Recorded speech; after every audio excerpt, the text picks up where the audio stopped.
Greetings, dear travelers, and welcome back. It is me, Elthazar. I am one of the blades of the Shining God. Thank you once more for joining me on this lovely tale as I sit inside this small space shuttle hurtling towards the Nostrodamus Corporation. Oh, they will be so delighted to hear my voice, to see my new face. But I'm getting ahead of myself. First of all, I have the intern slightly pieced back together, so I'm just going to put my hand inside this meat puppet. And there! I can now give the battle bard spiel properly. Greetings. I am from BattleBards.com. You can find amazing sound effects at BattleBards, such as a horde of the dead seeking to rip the flesh off the bones of their enemies, or a horse pulling a wagon. Please check out BattleBards for amazing sounds for you and your table. See, that wasn't so hard. All I needed to do was force the soul back into the flesh for just a small period of time, and then it could give its spiel and go back off to the afterlife in tortured pain because I ripped it through the nethersphere. But let's not just sit here and talk about fun things. Let's dive into this tale. Previously, our mercenaries hired by the Nostrodamus Corporation had made it to the world of Abir Toril and landed on the island of Evermeet.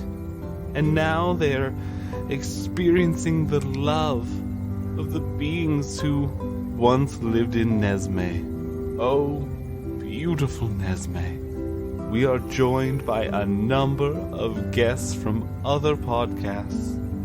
Those are other bardic groups if you're curious. We have groups such as Are We Dead, Waffles and Maple Syrup, and someone from the Pseudonym Social Network. I highly suggest you check out these groups. We're going to include some of their promos at the end of this. So make sure you stick around, give them a listen, and then check out those wonderful tales. I'm sure they'll have something for you. But listen to me ramble on. Let's see what happens to these daring mercenaries. I bring you The Hunt for the Shining Bird, Part 2.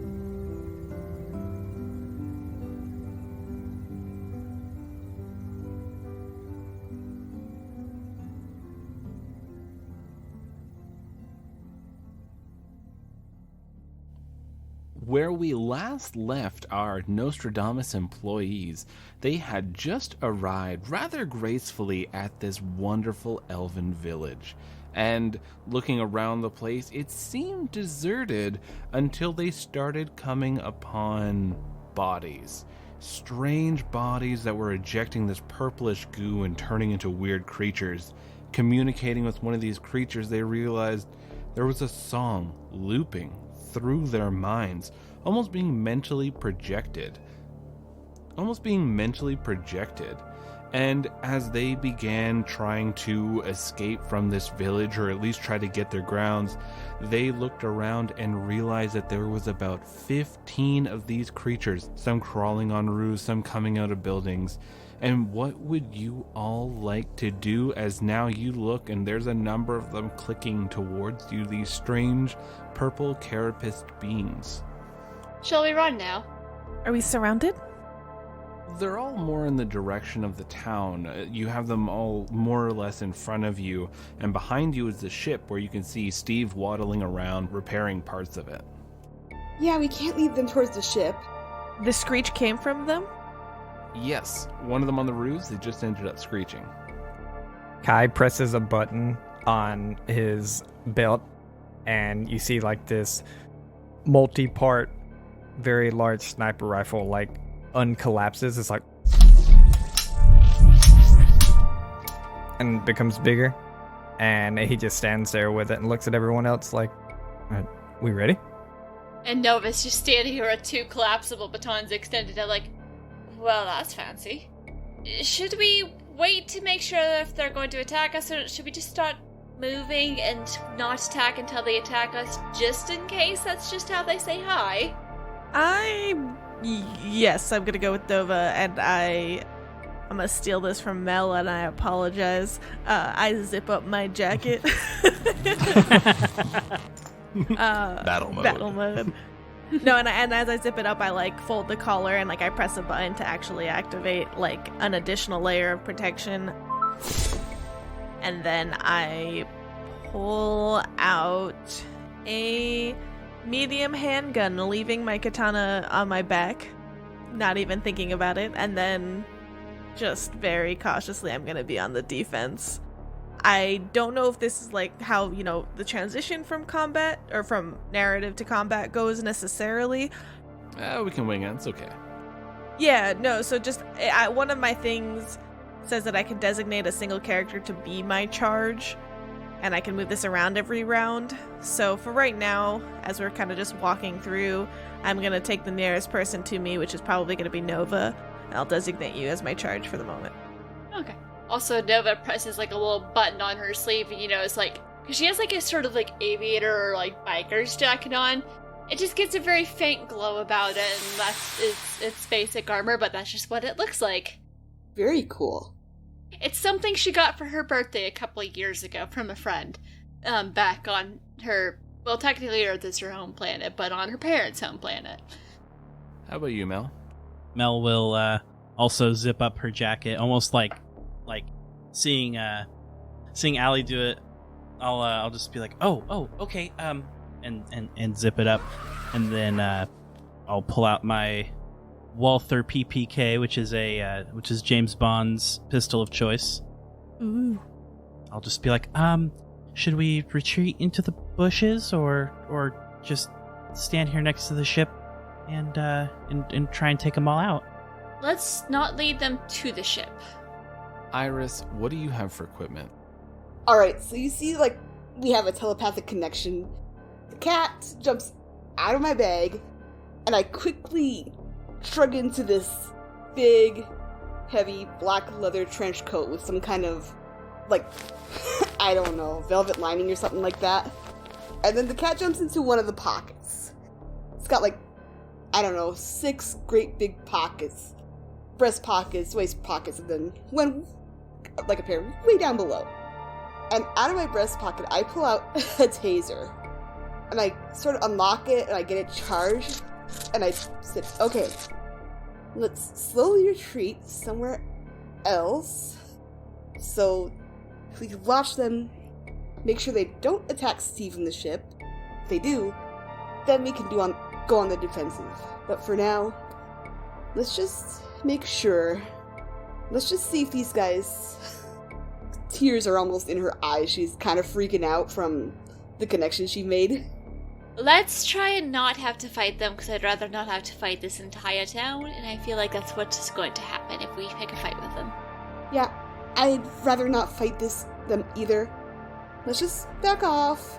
If they attack us or the ship, then we'll fight them. But for now, let's just back away slowly. I picture that we're kind of like walking and talking. Yeah. You all have your armor equipped, your weapons are out. You see more of them are coming out of buildings or crawling over houses. Their numbers are bolstering. You watch as in front of you the little head hands just scurries away. A little bit of the song echoes through your head, Iris, as your connection just disperses with this creature. And now you see their numbers have been bolstered to about 20. And they're forming not quite a semicircle, but they're coming towards you. There's still about 80 feet of distance between you and all these creatures. You see a lot further down, like maybe 200 feet or so, there is a door that opens up. You watch as a red-robed cultist steps out, greasy black hair, pale skin, and they look in your general direction and go, "Oh shit!" and then quickly close the door and just totally nope out of that situation. The direction of this, are we...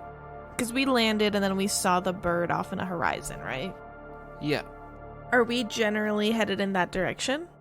You can be. You know that once you set up the tripods that the bird will be attracted to that general location. Oh, okay. So we can come to us. Then I'll look at everyone and be like, well, do we want to jump on that before he's ready? To the cultist. I'll take that as a yes, and I start going that way. So you can skirt wide around these creatures, but just saying you don't really know how they're going to react. Just... They do seem to be still approaching you. So if you want, you can still go wide around.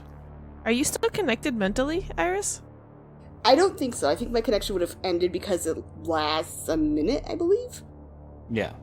So are you talking like circle out and start setting up the cage, the bird, basically set up the bird cage around the town? How close all these bodies are together. They're in fairly dense clusters, like, in groups of like 3 or 4. You see some are coming over roofs, and you actually notice that they're smart enough to use door handles. So when they come out of a building, they're using the doorknob. They're not just pushing through the door. Okay, cool. How close are we to the ship? You're not super far, maybe 150 feet away. Do we want to bring the bird down? I mean, maybe the bird will deal with these for us, or we just have to deal with more at once. I don't know if that's a good idea, so close to the ship. Yeah, I don't know either. I thought the cultist was, like, in the midst of all these things. Oh, no, he stepped back into the house. He saw everything going on and was all, nope. Yeah. I think we should just clear these things out. But what if it's the entire town? I mean, it looks like a lot of it. They're getting a little bit closer now. They're maybe 60 feet away. Kai presses another button on his belt. You see, like, this very uncollapsible, much like his sniper rifle, this kind of nanotech plate armor comes over his whole body. And he goes, yeah? I mean, again... We don't all have that. No, we don't. I've got 2 sticks and a pistol. I'm gonna try to talk to these things, and I'm just gonna be like, can you stay further back? I don't, just, little distance here. We won't. Are you trained in persuasion? Funny you should ask. Yes, I am. You can try to make a persuasion. It'll be a difficulty of 6, and with your training in persuasion, that'll bring it down to a 5. This is an intellect check. Okay. Now, when you say intellect check, does that, take from my pool? Or I can use effort if I wanted to? You could use effort if you want, and that will take from your pool. Okay. 17. Nice. Yeah. Yeah. You're talking to them, and they kind of stop, and they start clicking at one another. And one of them opens up its carapace maw and says, Oh, beautiful Nesme. Oh, beautiful Nesme.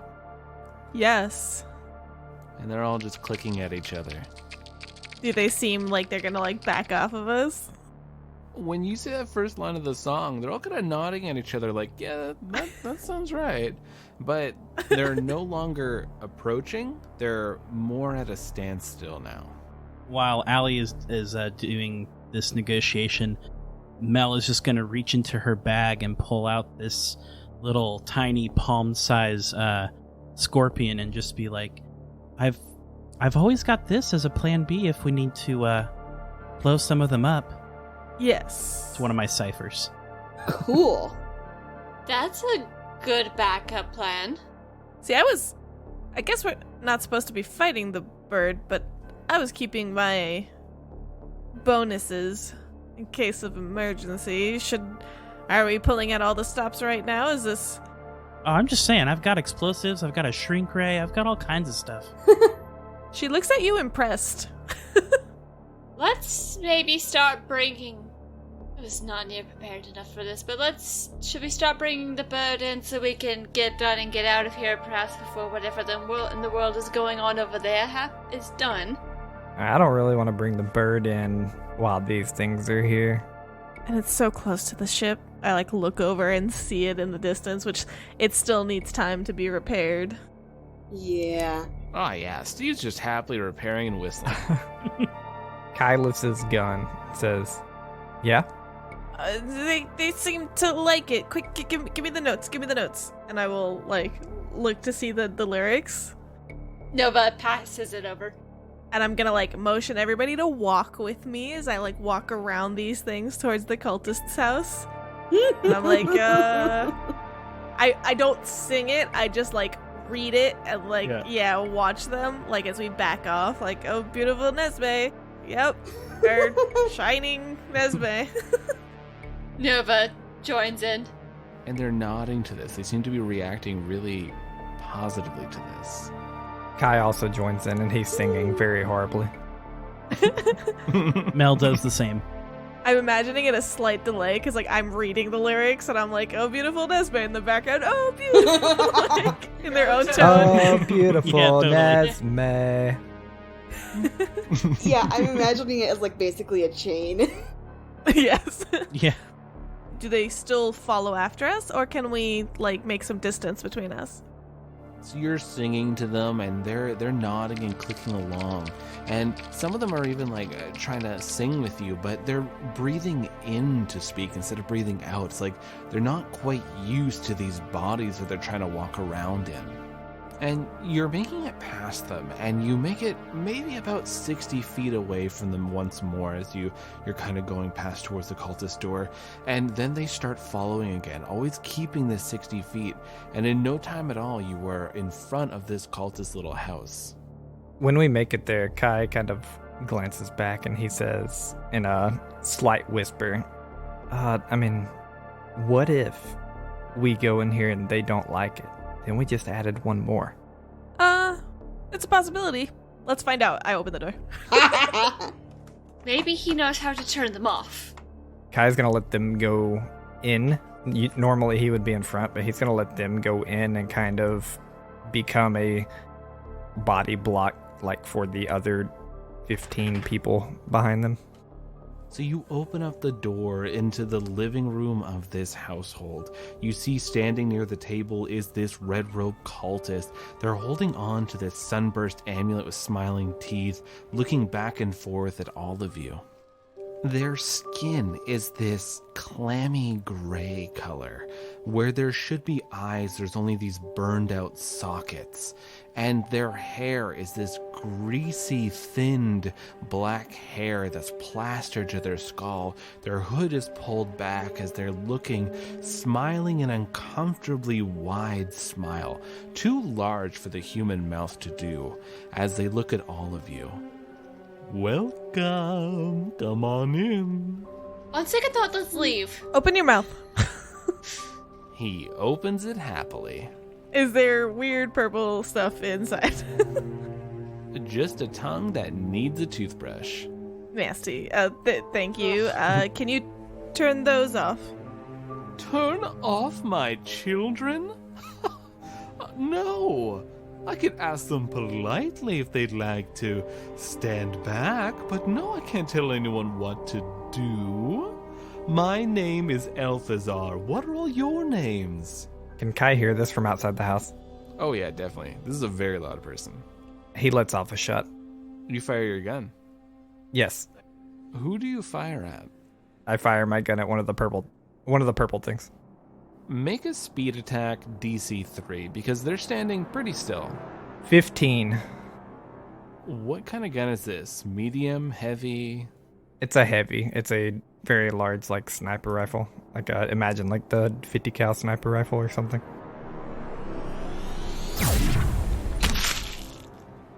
You fire your rifle, and its head just explodes, splats, and the body collapses to the ground. This yellowish goo just shoots out, and you thought it would be purple because of what was coming out of the mouths and their skin, but this stuff just splats out, and it smells like rotting vegetation.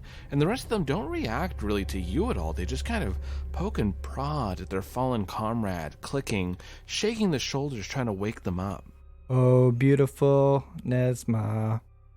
Is Nova's internally contemplating just climbing out the window to get away from this guy, because, When Mel hears that shot go off, she's immediately drawing on this robed figure in case he makes any moves. She's like ready to go. Oh, what's that? What'd you do out there? I heard a splat. Don't worry about it. he didn't do anything. Okay. I think they were singing too high pitch and And their head exploded. Yes, I'm glad you understand. Honestly, happens a lot more than you think. It's very common. It smells bad out here.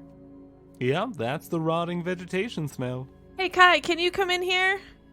Close the door. Just come on in. Yeah.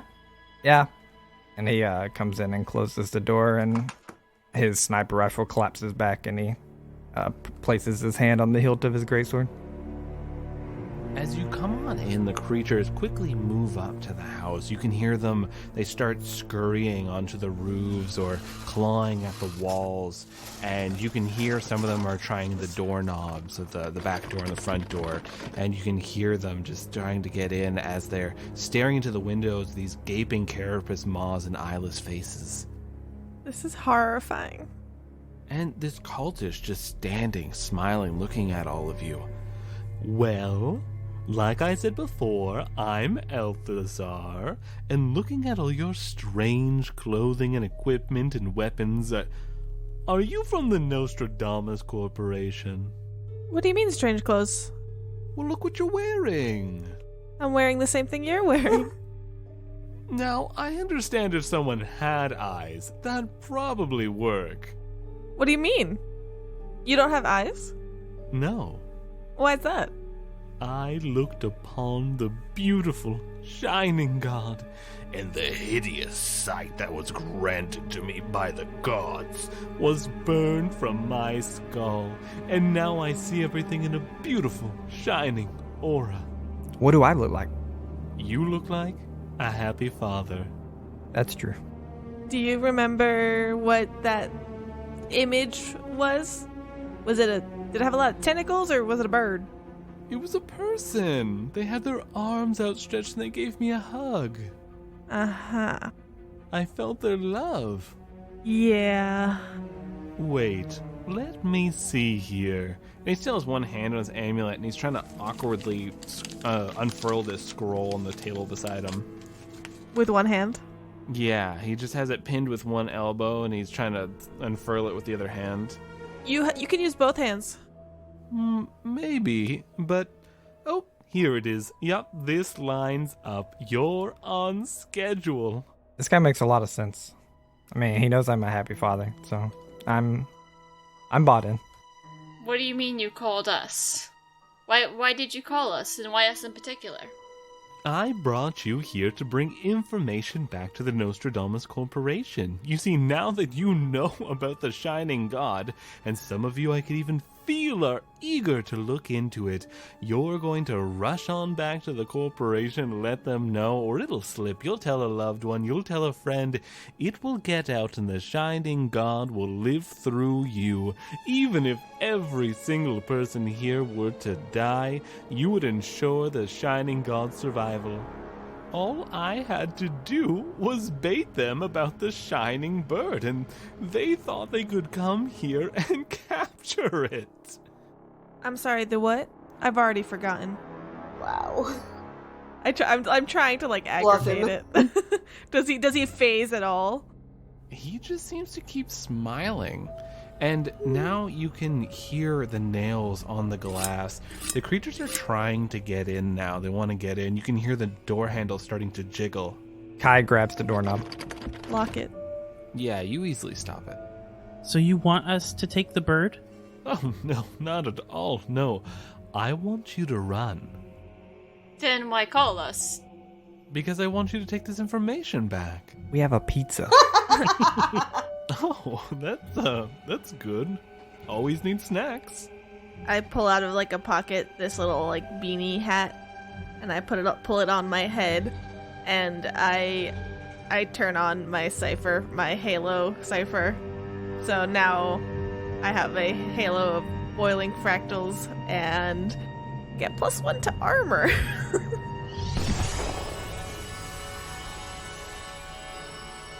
That looks mean. Mean? Why? It's protective. Like your amulet. It's boiling. Oh no, this isn't for protection, this is for communication. What communication? To us? No, to a friend. Can I see it? Who's your friend? The beast. Up there? No, you'll see him. Large tree trunk arms, head has been melded down into his abdomen, and I believe he doesn't have any skin. I look at the group, kind of wordless. Yes? I think we're backing ourselves into a corner here. I think we've already backed ourselves into a corner. I'm surprised you even came in here. I think it's go time. Well, I still have out my gun, and I'm going to... Can I call shot? Can I, like, aim at the amulet? Yes, definitely.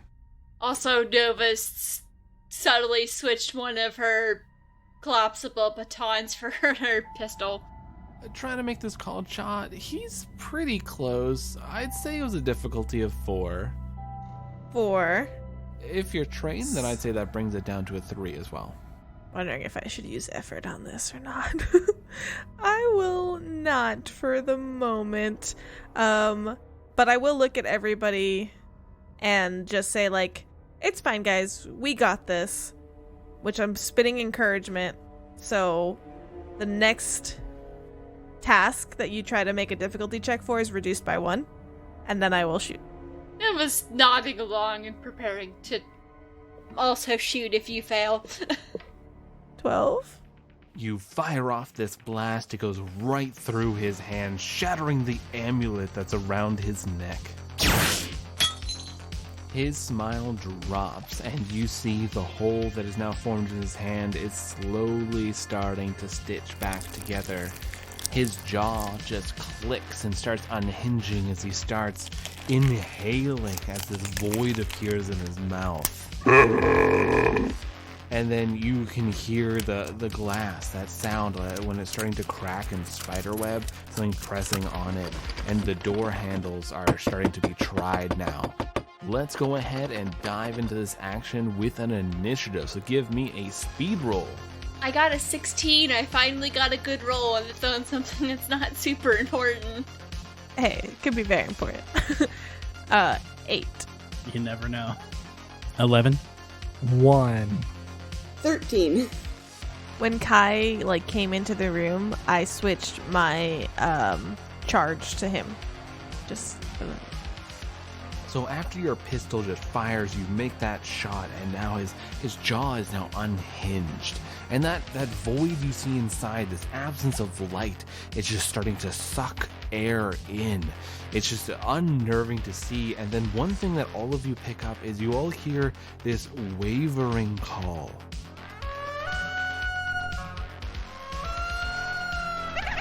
I don't know if any of you have heard a loon call, but it's essentially that, except just echoing right through you.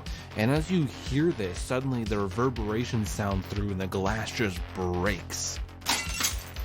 Now all these creatures are all starting to just try to get in, and Althazar is backing up as his jaw keeps unhinging more. And we start off with Nova. Because I've got my light laser pistol, I'm just gonna shoot him in the face. Fair. Yeah, I got a 19. Hey, I forgot to set the difficulty, but that definitely hits. Is your blaster a light weapon? Yeah, light. I only pick light weapons. Okay, so 2 damage. So you fire this off at him, you clip him right in the face. No more of that. So you blast off the fatty part of his cheek. It goes sailing, and you just see this void, this darkness, this nothingness is now spilling out of his face, creating a larger hole now. And now you can feel a breeze heading towards him as the creatures are now just like buckling in the door. They're pushing through the broken windows now, just gnawing and trying to bite at all of you. And now it goes to Iris. So he's really close, right? Oh yeah, he's immediate distance, super close. Okay, and he doesn't really regenerate, right? Or is that what he's doing, kind of? His hand seems to be regenerating, but his face is not. Alright. I'm gonna take out a can of pepper spray and at least try and, like, irritate him so he doesn't regenerate. I'll do a little bit of pepper spray. I'm using it as, like, a light weapon sort of range, because it comes out in a mist. Mm-hmm. It only does 2 damage. But I'm really trying to focus on him. You have to really get up in his face, so go ahead and make me a might roll. DC of 4. Okay. I'm free action yelling over to Mel, and I'm like, now's the time for your scorpion. Oh yeah. Perfect. 14. So you go to pepper spray Elthazar. And you think that, well, maybe this will affect the wounds on his face or something, but this gaping hole just seems to inhale all this pepper spray that's going in. Thankfully, you rolled high enough and you get out of that area really quickly, not to get pulled in, but you're not sure it did anything to him. Oh, of course not. That was the first idea. Next, we go to Mel. Yeah, Mel's gonna take that cue from Allie and pulls out that scorpion, starts winding it up like a little wind-up toy, and just whispers to it and just says, crawl out the broken window and then go off. And set it down, and it's gonna crawl just outside the window. So it's like AoE damage? Yeah, the effect is Cypher activates and moves up to a short range each round following the instructions provided by the user. It can be sent to a specific spot, sent to a specific target, so on. Once it reaches its target, it explodes, affecting all creatures in the immediate range. Nice. Affected creatures take damage equal to the Cypher level, which was 1d6 plus 3. I rolled a 6, or I rolled a 3, so it was a 6. And then a D100 determines the damage type. Roll that D100. Knew I should have brought grenades, but I didn't think to bring a grenade.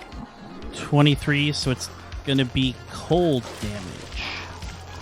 So you wind it up and it goes out quickly. It crawls through the window, right over a creature's shoulder, and you see it just moves on out there, and you hear this, and then an explosion happens.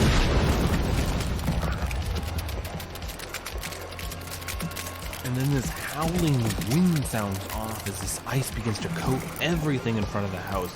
You watch as creatures are completely encased in this ice. The front door has this frost come from the other side. And Mel, you know what's going on. You watch as this creature's claw inches away from your face is going closer and closer and closer until the ice forms over the very tip, and you just stare towards them. And now all the creatures in front of the house are encased in this icy blast. Now we just need to hit it really hard and shatter it. Yeah, and then Mel is just going to use a free action real quick to just be like, I think a hasty retreat is in order. Let's go. Mel's kind of a coward. Oh, so is Iris, like, horribly. First, we go to Allie. So, Allie, it is definitely quieted down, but you can hear them from the sides, the back, but the front, dead quiet. You just have to break down the front door. Does the door look like frozen on our side as well? You can definitely see frost and ice all coming inward through the cracks. Kai, do you think you can get that door open? Yeah, but why are we running? Because we don't want to deal with this. What do you mean? Yeah, I'll get it. We've walked into a trap, and we'd rather get somewhere safe and either leave or finish the job and then leave. Oh, there's somebody's coming. Did you hear what he said? That he has a friend that looks a lot worse than this coming, so I want eyes on that at least. Tell me what to do. If you think you can harm it, go for it. Otherwise, I don't know. And then I'm gonna just try to push on or like just break the door? Yeah, are you trained in athletics or anything like that? Nah. All right, so might roll difficulty 4. 4. So you go with gusto and determination, rushing towards the door, and you go for like this kick. And you were pretty sure you had this. You were pretty confident, and you hit the door, and you just feel that sharp shooting pain as nothing happens to that door. Not going. So is the amulet broken?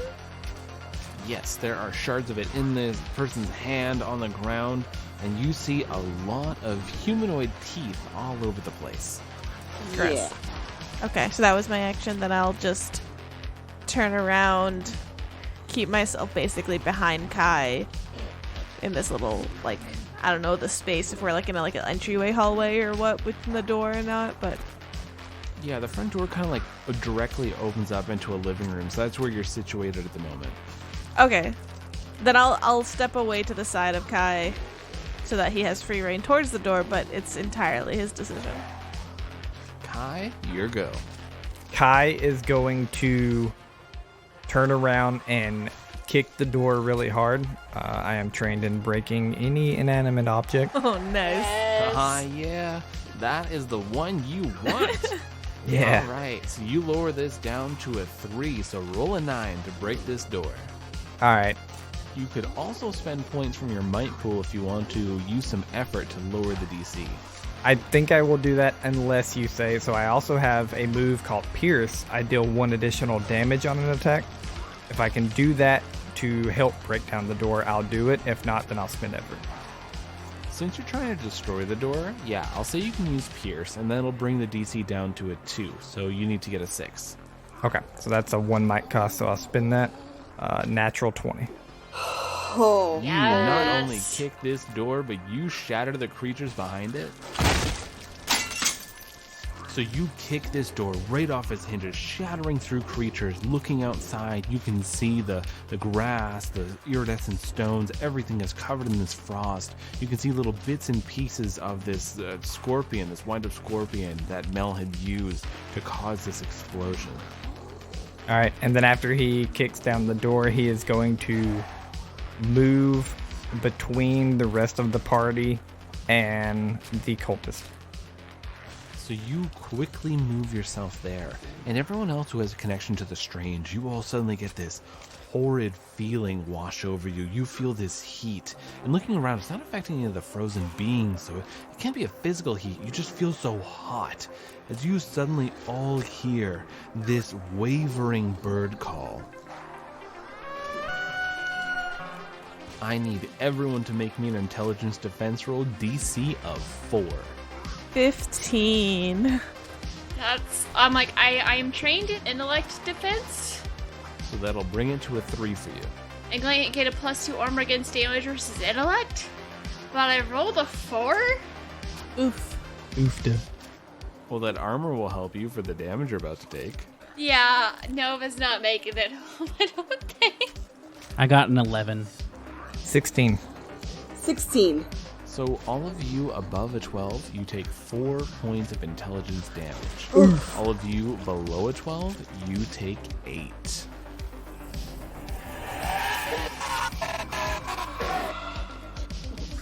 So those of you who passed, you watch those who failed, you can almost see their soul, this transparent form of them being ripped out of their body going towards the sky and then just shoot back into their corpse, bringing it life once more. And you look up to the sky, there's a blazing bright light, and you think to yourselves it must be the sun, but you look over to the right and you see the sun is actually lower in the sky. Looking up, you see this 40 to 50 foot tall bird. 6 wings flapping, keeping this creature afloat. You see the 8 eyes looking down at you. This large, sharp beak is clacking towards your direction as it gives another wavering call. You watch souls being lifted into the air from denizens hiding in the town, being absorbed by this creature. And you all see the shining bird. We start with Nova. Who's got the pizza? quick question. How does the damage get calculated? Does that come out of the pool, or... Yeah, that goes out of your pool. So you have that armor, so it goes down to a 6, so you take 6 out of your pool. I still have above a 10 in intellect, but not a whole lot above a 10. So is the creepy cultist guy doing anything, or is he just kind of still sitting there being a weird, creepy void mouth thing? Oh boy. So you see that Althazar's mouth is growing larger and larger, past normal human amount. With the side wound, it seems like it's an accelerated rate. And you can actually see now, like small items like pencils and cups are all starting to fly into that void mouth and disappearing. And you're all too big to be affected by it yet, but you know that very soon this is going to become an all too real threat to all of you. Pizza time. Oh, let's go back to the ship and start running for the door, but she's also gonna like take a second and I feel like no, when she shot him it became a bigger void. I'd say you all have extra pros because, well, they've all seen movies, so they don't want to give you just 3. So we'll say you each have 2. Let's scatter, get the probes on the ground. Okay. Yeah, so she might like fire a shot like aiming towards like his legs or something, but she's gonna be running to get out of the building. Okay, roll me a speed DC 4. As she's running, I'm gonna just like quickly double everybody up. I'm gonna say, Kai, you're on your own. Nova, Iris, go with Nova. Okay. Mel, you're with me. Let's go. Triangulate. Okie dokie. Roll out. I got 12. So you shoot right into his leg, you blast out his knee. He collapses down to the ground, and then you see now the floorboards are being ripped into his mouth. The dirt, really anything within like a 2-foot vicinity, it's all just being absorbed into this gaping maw as he scrambles to try to get himself back up into a better position. At least now his mouth is pointed less towards us, so that's good. Yeah, and she's just gonna book it as far as she can get and try and get somewhere where she can set the probe. So you race outside, you go into the street. Looking back at the house, you see a number of the creatures are on the roof. They're ripping at the roof there, just single-mindedly trying to get in, some trying to get in through the sides and back. And they don't even notice you. It seems very much like singly focused of trying to get inside. And you have one of the probes in your hands, but you've already used your action, so you're just standing outside with it. There's still some on the roof, keep an eye out. And Iris. Alright, well, I'm paired with Nova. I'll put my probe down on the ground. So you run outside and put your probe down? Yep. So you rush outside, you're flicking all these little knobs and buttons. They made this stupidly complicated. As you're just getting it ready, you take it and you stab it into the ground. And then there's this little orb that pops up. It starts just floating and spinning quickly and rapidly. This emanates light, and the bird now seems to be calling out now, just almost irritated by this light it's giving off. Mel is going to run out, and during our briefing, was there a specific range that they had to be like separated by? No, as long as they're put out, it will form an awkward triangle, and the bird will be attracted to that. Okay, yeah. So then I'll just go at like an angled run out of the building, and use my action to stab a probe. Go out and turn left. Exactly. Yeah.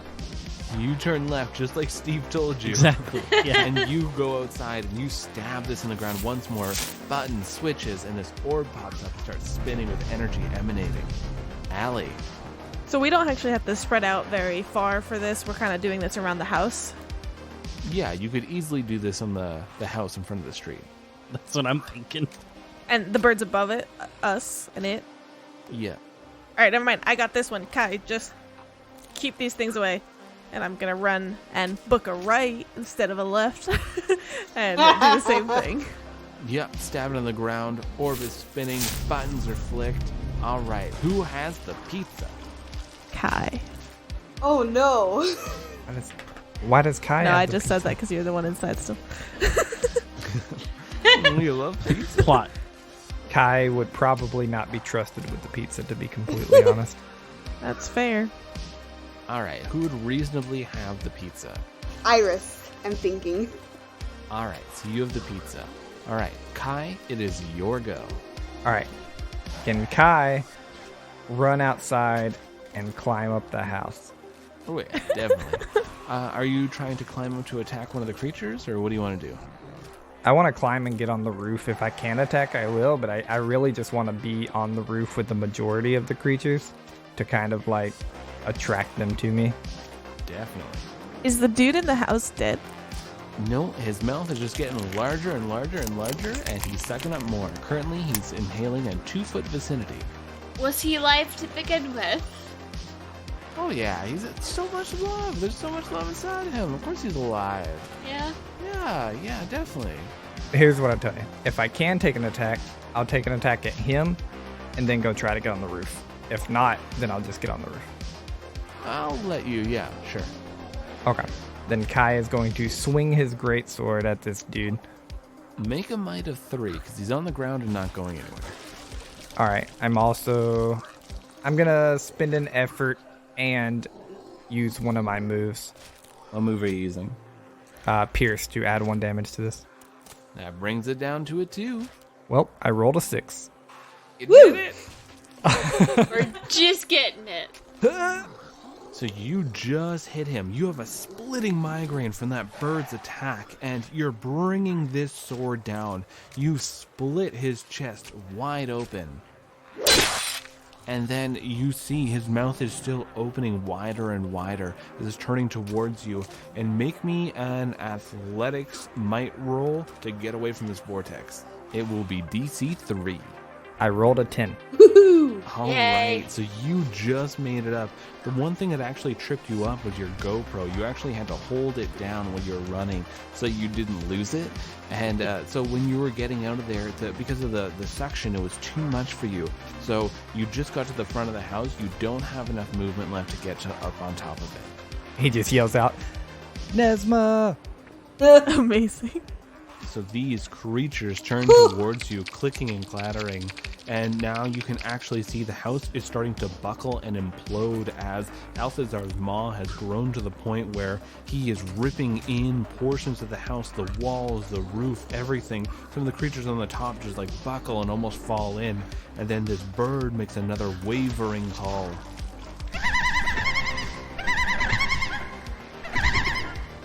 I need everyone to make me an intelligence defense roll, and Kai, you have to make me a might defense roll. Can you spend effort on a defense roll? Yes. Wait, you have to say it before you roll it, don't you? I can't see in the rule book where it says it, so fuck it, we'll just say sure. Because it's one shot, you can go ahead and with that. Yeah, go ahead and do it. I got a nat 20. Nice. All right, you're right as rain. Kai, what did you get for that intelligence defense roll? Also a natural 20. Woo! I got a 16. 17. 9. You take 4 points of intelligence damage. Yay. I only take 2. So this call echoes out.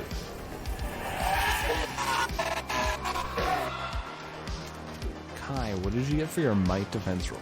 A natural 19. Nice. So you feel your armor takes the brunt of this impact. It just comes down hard as the talons scrape across your armor. And you can feel that probably would have taken off your arm if you didn't have anything. And because your armor is so high, you don't take any damage from this. And we go to Nova. There's nothing we can really do about the bird until it's fallen into the thing, so... I mean, you can still attack the bird. Yeah, you can weaken it, distract it. Yeah, I mean, I don't have a lot of intellect points left, so I think I'm just... Steal the pizza out of Iris's bag. I choose you, pizza. I mean, can I steal it and then use it, or would I just be stealing it out of the bag and I can't do anything else? I guess that's true, huh? Yeah. I'll let you roll. If you roll well enough, you can do it. I'm just gonna shoot the bird. I don't trust my dice. Okay. Or maybe I'll shoot something like near the bird. Something like just like cause a noise and distract it. Okay, then. It's a difficulty of 3 instead of 6. I got a 10, so I'm just like shooting a window or something. It's kind of like off. That definitely turns the bird's attention away from all of you, as its 8 eyes are looking around, and it goes to Iris. I'm gonna take it out of my bag and slap it on there. Iris, you come rushing in. You activate the birdcage protocol on the pizza, spinning it outwards. It lands onto the ground, opening up, whirling, and this pocket dimension suddenly just forms into the ground. You feel it pull you towards it. I need you to make me an athletics check. Alright, This will be DC 4. 14. Alright, so you avoid being sucked into this portal, and it goes from Iris to Mel as Iris is immediately getting out of the way, and you hear over your comms, All right, it's finished. And I got the fruit. What would we do without you? Probably die. Gee, We thanks. might still. Do you require assistance? Can you help? Yes. How? Would you require assistance? Mel's gonna speak up and just be like, yeah, bring the ship in low and slow, and we'll jump on as we, get the bird. I'm so good at flying slow. I'll be right there. But be really, really, really careful because there's a man in here, at least I think he was a man, in the house. He's turning into like a black hole or something, I don't know. Just... Wow, classic. Iris is like freaking out, jumping from one foot to another, like, we need to get out of here, get this thing. so Mel, what are you going to do for your action? Well, I guess so. How's the bird initially reacting to this thing? It looks very surprised. It starts feeling a pull towards the pizza. Cool. I'm gonna help it along in its eventual demise. I was just gonna take a shot at it with Shatter. Ooh. Oh, holy shit. Get one of them wings. Yeah, and I'm gonna add an effort to increase the damage by 2. All right, this is an intelligence check, DC of 5 that you are trying to do. Okay. Can I spend both effort on a single action? Do you have max effort of 2? Yes. And yes, you can. Cool. Burn them points. I know, right? I'm gonna do that for sure. And it's an intellect task, so yeah, I can pull from any pool that I want. So I'll pull from my might pool because I don't need that crap. So yeah. Only casually using it. Con's a dump stat. Oh, I didn't need to waste that effort. 18. Nice. So you reach out your hand, and what does it look like when you use this revision? I think what Mel does is Mel just kind of sticks her hand out and then just closes her fist around it. She's imagining that, like, she's basically using her own hand as like a psychic link sort of thing to kind of shatter. So you all see this wing, it crumples, and snaps as you see this bird trying to fly away. You now hear this as the house is almost completely pulled in from Eltazar. We go to Allie. So Allie, you now see that this house is pretty much completely gone. There's almost like a pit now formed as Althazar is trying to scramble outwards. You feel the gravitational pull is coming even stronger, and this massive bird is being pulled towards the pizza. Where is everybody currently centered around the bird and the house that's collapsing? So Kai is near the remnants of the house. Iris just scrambled out of the triangle, and everyone else is kind of on the outskirts of the triangle towards the ship. All right, I'm going to look at Kai because I really have nothing that'll be of any use to this bird, but we really just have to wait. Do we know if the disc has to be scooped up and taken with us? Yes, it does. Okay, so I'm gonna say, like, Kai, just get some distance from that house. Let's go. And I'm gonna designate him as, it's free to just switch him as my charge now. Mm-hmm. And then, so just so you know, Kai, you have asset for speed defense. he's my charge now, and then I'm going to kind of like take some steps back from it, and I'm gonna spin encouragement on everyone that's near me. So all difficulty checks reduced by 1 for our next task. So I'm basically, because I used my action, I'm going like just back enough to kind of keep gaining some distance from this, and hoping that Kai can scoop it up and go. So Kai, you now can feel this gravitational pull. The remnants of the house are completely gone as you see Althazar is now turned into this upside down crab crawl. His arms and legs, the stump, they're all snapping and twisting. Oh my God. As now you can feel this pull so much closer as Althazar is now crawling supernaturally fast towards you. Thanks, I hate it. I think that answers my question. I was about to ask you. Kai's not a smart guy, but does he think that this thing can still attack him in its state? You definitely feel like it's a threat. Okay. Kai is going to run as far as he can for an immediate action, like with an immediate range. Stab his great sword in the ground as an anchor if he can, and then he's going to use his action to rest Okay. because he is at 3 intellect points. You bolt away from this being known as Althazar and you slam your sword into the ground. You're taking a breather and you hit a few buttons on your bracelet and suddenly you hear it say, Initializing rest mode. Enjoy your rest. as you feel all these stimulants injected into your arm, you feel your mind racing, your body tensing up, and I believe you roll a d6. I'm just really glad I beefed up my intellect otherwise. Yeah. 6. Oh, nice. Yeah, you get those points, pump them back in. You also get to add your tier as well. Oh, nice, so that's a +2. Alright, they're all going to intellect. I was about to say, are you smarter than you were before now? His pupils are dilated. I am back at max exactly now. Nice. So you slam your sword in the ground, you're feeling better, you take this sharp as this ripple just echoes out as the bird is finally being pulled into the pizza. I need everyone to make me one last intellect defense roll, DC 5. Oh, holy shit. That's a nat 20. Nice.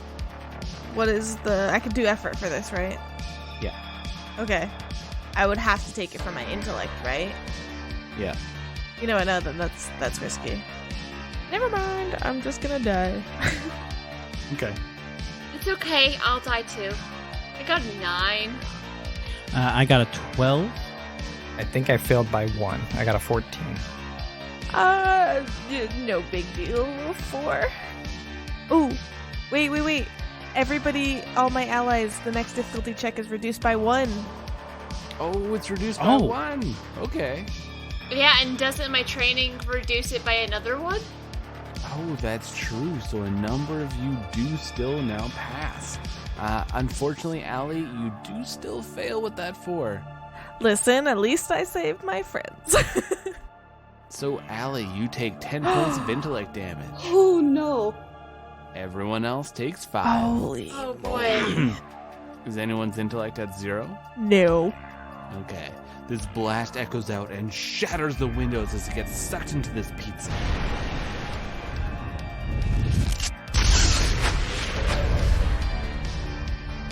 Alright, so all of you see the bird finally gets sucked into the pizza and closes. And Steve is hurtling this ship towards all of you, not slowly at all. And I need everyone to make me an athletics or an acrobatics based check. This will be speed based, and also I need to know who is grabbing that pizza. I'm trained in running. Can I use that to grab the pizza and run? Yes. Okay.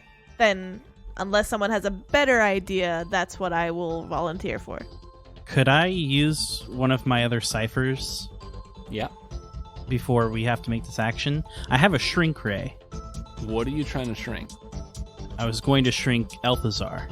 You can do that. Yes. I love it. It's and hush. You fire this shrink ray, as you hear. And you feel the pull is actually a little bit less, which will decrease the DC by 1 as Elvazar shrinks. Nice. That was genius. So Allie, make me a running check, DC of 3. So I'm going to expend effort on this because I am not fucking around. Even though I'm the train brings it down 1. I got a 5.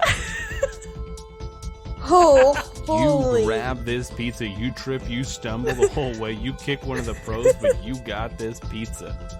I'm trained to this. So I run. So now everyone has to make me a acrobatics or some sort of athletics kind of roll. This is speed-based. Expend effort at it if you have it, because Steve is not slowing down this ship. Can I choose to help someone and increase my DC by 1? Yes. Okay, I'm going to help Allie because she has the pizza. So the DC is currently 4. Okay. So now yours will be a 5. Are you trained in athletics or running or anything like that? Yes, I'm trained in running, and that's fine. Okay, so that'll bring it down to a 4 for you and 4 for everyone else. So let's go around. Nova, what did you get? I got a 5. With spending effort, that's not going to drop it enough. That reduces it. You need to roll a 9 still. I got a 14. Okay, you're good, Mel. Nova, what's your max effort? 2. So you could spend more speed points, and that'll bring it down to a 6. Oh, but yeah. You got a 5. Oh, man. She's given it her best, but... Kai, what did you get, sorry? Alright, so I rolled well all night. I rolled a 2. Oh, no. So what is my DC? I haven't rolled yet. I'm scared too. So your DC is 4. Kai reduced it to a 3 by helping. Your trained in running brings it down to a 2, so you need to roll a 6 or higher. Okay. Spend effort, spend effort. Okay. I'm spending effort. Which... Alright, yeah, spend effort. Now you only have to roll a 3. 6. Oh my god. You're safe. Iris, what'd you get? I don't suppose I could, raise the difficulty and, pull Nova along, trying to help her out. Yep, but that'll increase your difficulty to a 5, so you have to roll a 15 or higher. 17. So you are running along, you grab onto Nova, both of you just haul onto this ship. Mel, you do like a tuck and roll and jump, and you are on there, and Kai and Allie, you're running, and Kai, you toss Allie up, but then you stumble. No. When I grab her, when I recognize that I'm stumbling, can I take my GoPro off and stuff it in her bag? Yes. Oh. I say, get this to my son, and then I stuff it in her bag. No. I yell. The ship is lifting off and barreling into space. Can I detach the pod to give him a background? Maybe he'll get there. You smash through this arcane latticework protecting the planet, leaving a hole, and as you look back, you watch as the shining tentacle slips just a little bit in, revealing this weakness in the defense as you sail into space with the shining bird.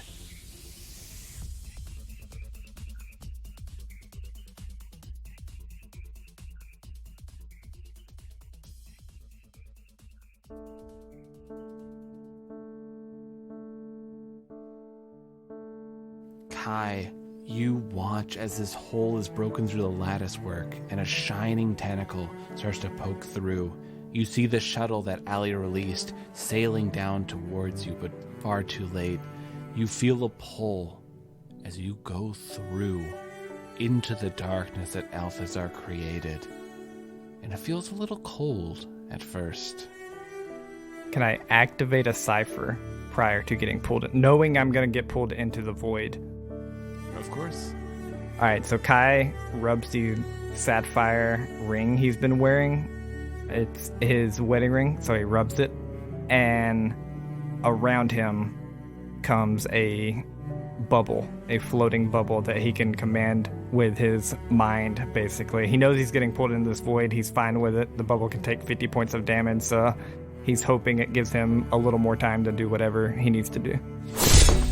You feel feel yourself pulled through this nothingness, this inertia throwing you backwards. You watch as the light turns into a pinprick. You find yourself falling and falling until you can feel warmth.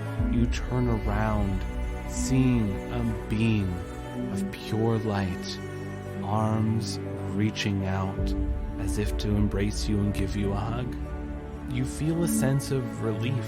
Your companions are sailing off to safety. Your GoPro is headed towards your son to share your adventures. You watch as this shining being holds on to this orb that you're within, cracks spreading all around. You feel the warmth, the love, the kindness emanating from them. And the cracks appear more and more until it shatters. And then you open up your eyes. And you're on the ship. Everyone you look back, you see Kai unharmed. You're all shocked. You see Kai is standing there, a sunburst amulet around his neck with a set of smiling teeth, eyes glowing a brilliant, beautiful, shining white light until it fades, revealing empty eye sockets as he smiles widely at all of you. Kai activates his armor, draws his greatsword.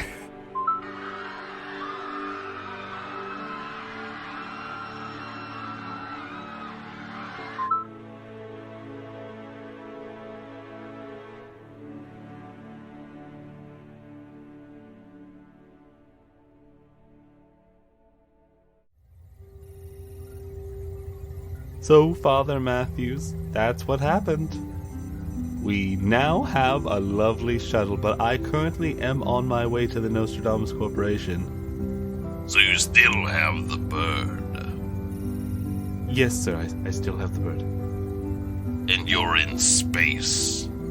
Yes, I am in space. I'm on a shuttle on my way to the Nostrodamus Corporation. Which exists on the edge of the known universe. Yes.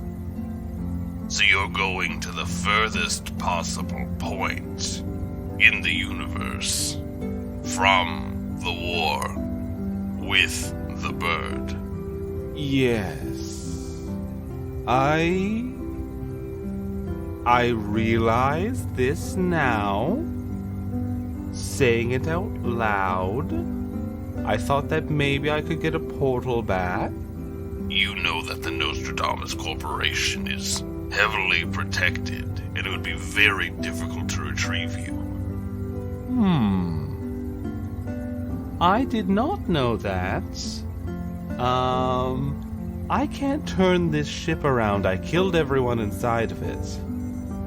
There is a small robot person, but they won't listen to me. You really fucked up, Balthazar. Like, really fucked up. Alright, I have to go report this. Well, hold on.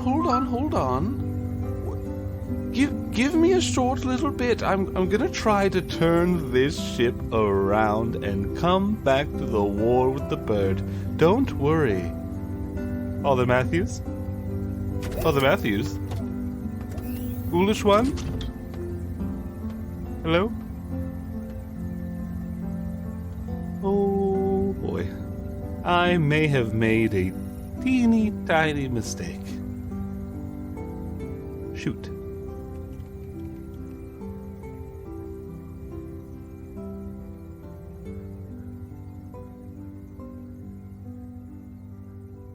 Initializing Waffles Maple Syrup promotion. Please enjoy. Welcome to Waffle Maple Syrup's brand new Starfinder podcast, Journeys Adrift. Grab your space popcorn and join us for the wild journeys of these 5 characters. Starting us off is the prospective Madaloon herself, Zehavim T. Don't tell anyone, but she's on a journey for some classified Starfinder intel. What? Who told you that? I'm absolutely doing no such thing. Don't worry, this is all behind the fourth wall. It doesn't count. Next up is Dr. Lin on a journey to clear his name. And for the last time, there are 4 tentacles in regular pants, of which there are simply 4 pant holes. That is correct. Hello? That's not awkward. Let's see. Next on the roster, we have Tetsu, who is on a wholesome journey to happiness. Best of luck with that, buddy. What do you mean, best of luck? That sounded sarcastic. Was that sarcastic? Don't worry about it. Let's move along to our little friend here, Moat. Moat is on a research journey for drift technology. Who knows what secrets they'll find out there? Right. You can't see me. Believe me, my visor's displaying a smile. Like, I can't. Sorry, bud. This is an audio-only format. Anyways, last but not least is the lightning rock himself, Eisen. He is on a journey for a cure. Let me cut you off right there. I've got to find a cure for the circumstances happening to my body, or else I'm going to end up in pieces in the process. Oh, well that sounds fun. But between you and me, listeners, there's a lot more journeys than these 5 happening behind the scenes. So join us and listen to Journeys Adrift on the Waffles Maple Syrup podcast and live stream to find out where these journeys lead.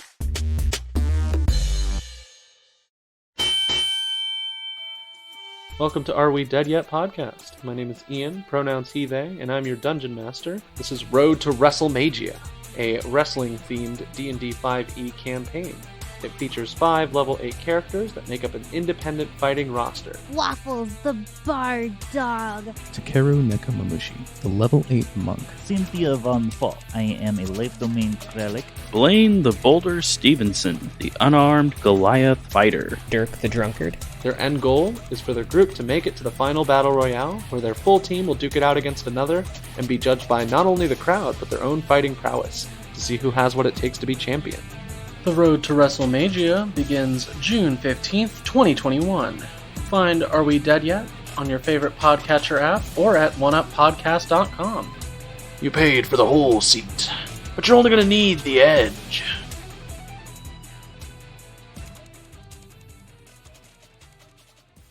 Our story starts, as all good stories do, with an ordinary day and a job offer. Find Ferda Hala, the indie singer who's been trying for years to make a name for herself to little effect in a universe where most humans look down on the Prometheans. A few years ago, she commissioned a piece from Vilena Sorrell, the Eldori jewelry maker who's more than she seems. There's also the strange-looking ashen-forged warrior that the government tries to keep tucked away so the people don't start asking too many questions. The day they got their summons was the day their lives were set on a path that would forever change the way they see the Federation, the universe, and themselves. I can make no promises as to what we'll see here. I don't have a full picture, and I'm very tired of being kept in the dark about this. Yeah, but you at least know that you've been in the dark. My eyes adjusted. Think that we should go. Yeah, we're kind of sitting ducks out here either way. Join us aboard the Opal Star as we travel near and far, trying to unravel the many mysteries of the universe while getting into all kinds of trouble. Aboard the Opal Star is a proud member of Pseudonym Social, a creative podcast network changing reality one story at a time.